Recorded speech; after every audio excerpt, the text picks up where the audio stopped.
Mavzu yuzasidan savollar bormi? Rahmat. Kun tartibidagi masala yuzasidan boshqa so'zga chiquvchilar bormi? Bo'lmasa, sizlarga ushbu masala yuzasidan Telegram kanali orqali elektron tarzda qaror loyihasi taqdim etilgan. Qaror loyihasining asos sifatida bildirilgan taklif va mulohazalar bilan to'ldirilgan holda qabul qilish uchun ovozga qo'yaman. Qarshilar, betaraflar qabul qilindi. Rahmat. Sessiya kun tartibidagi 3-masala 2026-yilda Zarafshon shahri bo'yicha alkogol mahsulotlarini realizatsiya qilish huquqi hamda umumiy ovqatlanish korxonalari tomonidan alkogol mahsulotlarini realizatsiya qilish uchun yig'imlarni cheklangan stavkalarni oshirish to'g'risida shahar soliq inspeksiyasi boshlig'i Bahrom Rashid To'ymurodovning hisobotini eshitamiz. Marhamat. Assalomu alaykum, hurmatli deputatlar, sessiya ishtirokchilari. 2026-yil davlat byudjeti to'g'risidagi qonun qabul qilindi.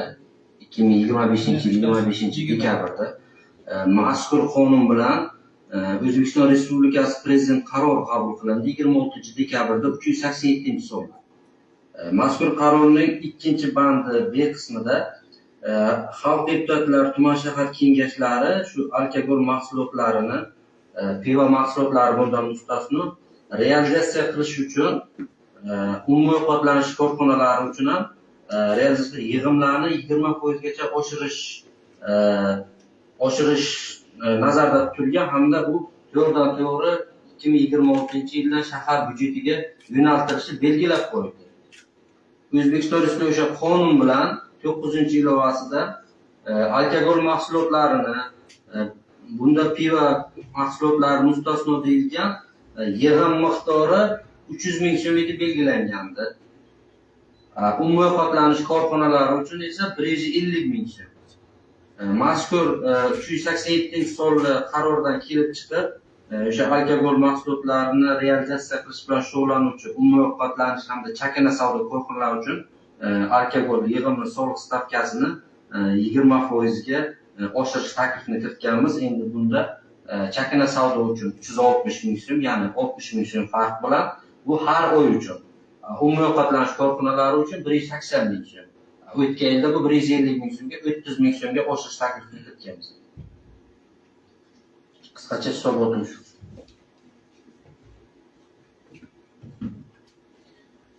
Mavzu yuzasidan savollar bormi? Rahmat. Kun tartibidagi masala yuzasidan boshqa so'zga chiquvchilar bormi? Bo'lmasa, sizlarga ushbu masala yuzasidan Telegram kanali orqali elektron tarzda qaror loyihasi taqdim etilgan. Qaror loyihasining asos sifatida bildirilgan taklif va mulohazalar bilan to'ldirilgan holda qabul qilish uchun ovozga qo'yaman. Qarshilar, betaraflar qaror qabul qilindi. Rahmat. Sessiya kun tartibidagi 4-masala Zarafshon shahar moliya byudjetining 2026-yil boshida shakllangan erkin qoldiq mablag'lari hisobidan mablag' ajratish to'g'risida shahar iqtisodiyot va moliya bo'lim boshlig'i o'rinbosari Xoliq Nodir Akovichning hisobotini eshitamiz. Marhamat.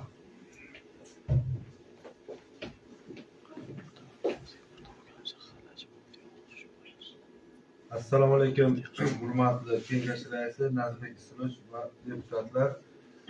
Hisoblar bilan 2026-yilda erkin qoldiq mablag' shakllangan edi. Shu mablag'larni bizlar Regulation Uz saytiga qo'ygan edik. 13-fevraldan to 23-fevralda mumkin muddatda Regulation Uz saytida turdi. Va sizlarga qog'oz variantda o'sha Telegram gruppalar orqali tarqatildi. Ruxsatlaringiz bilan qisqa qilib asosiy joylarni aytib o'taman, ruxsat bersangizlar. Erkin qoldiq mablag'lar 1,212 million so'm chiqqan 2026-yil erkin qoldiq. Shundan tashabbusli byudjetga 365 million, yoshlar, ayollar daftariga va sog'lomlashtirish lager deymiz, общий 15 million so'm keksalarni maslahat guruhi rahbarlarini ro'yxatdan 12 million 300 million so'm va prezident qarorining PQ1, PQ2 maqsad ijrosi ta'minlash maqsadida hududda o'rnatilgan zamonaviy kuzatuv kameralari uchun 58 million so'm va yana PQ1, PQ2 qarorining birinchi kichik tumanda hududda zamonaviy kuzatuv kameralari joylashish 25 million so'm, qo'riqlash xizmatiga 85 million so'm va davlat bayroqlarini almashtirish 7 million so'm va obodonlashtirish boshqarmasiga yashil makonga tayyorgarlik ko'rish uchun yoqilg'i mo'ylash materiallari olish 35 million so'm va qurilish materiallari uchun 65 so'm va yashil makon doirasida tashkil etiladigan bog'lar uchun 80 million so'm, daraxt va ko'chatlarga va hokimiyat to'g'risidagi fontan parklarni ta'mirlash uchun va ularga ehtiyot qismat sotib olish 50 million so'm mablag' ajratilyapti. Mana sessiyamiz boshida Nazarbek Isrorovich aytib ketgan IT'lar bo'yicha maktabgacha va maktab ta'lim bo'limiga pullar ham ajratildi. Masalan, 13-maktabga inklyuziv sinfxonalarni uchun 10 million so'm, 4-maktabga iqtidorli assambleya rivojlantirish uchun 10 million so'm va 4-maktabni IT va sun'iy intellekt xonalari rivojlantirish uchun 40 million so'm va chet eldan kelgan o'qituvchilarga xorij tilini o'rgatish uchun kelgan o'qituvchilar uchun uy-joy va yashash xarajatlari uchun 106 million 400 ming so'm va umumiy maktablar uchun dzyudo sportini rivojlantirish uchun, sport anjomlari sotib olish uchun va moddiy texnik bazasi rivojlantirish uchun 30 million so'm mablag' ajratilgan. Umumiy sonda 1 milliard 211 million 960 so'm mablag' reglashga qo'yilib, sizlarni tasdiqlashlaringizni kiritganmiz. Ma'ruzam tugadi. Savollar bo'lsa, javob beraman.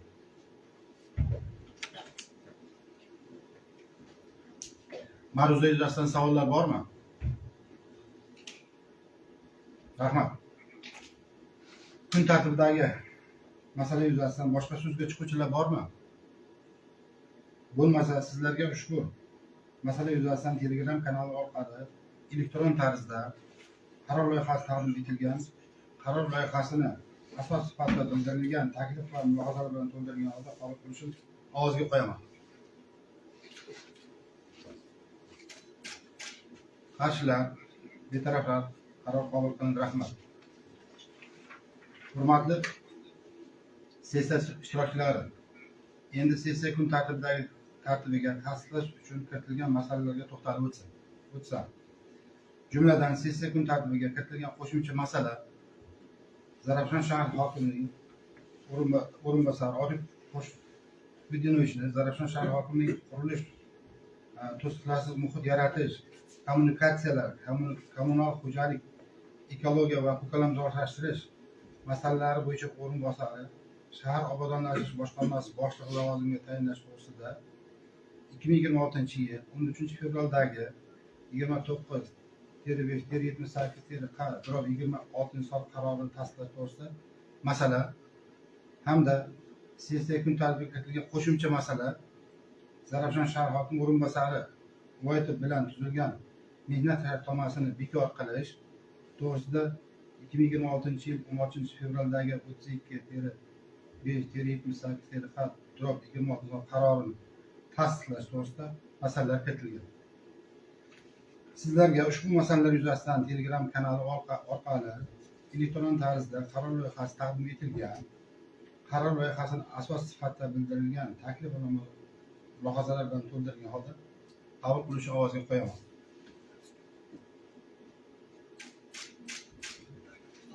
Qarshilar, betaraflar qabul qilindi. Rahmat. Xalq deputatlari shahar kengashi sessiyasi kun tartibiga kiritilgan barcha masalalar muhokama etib bo'lindi.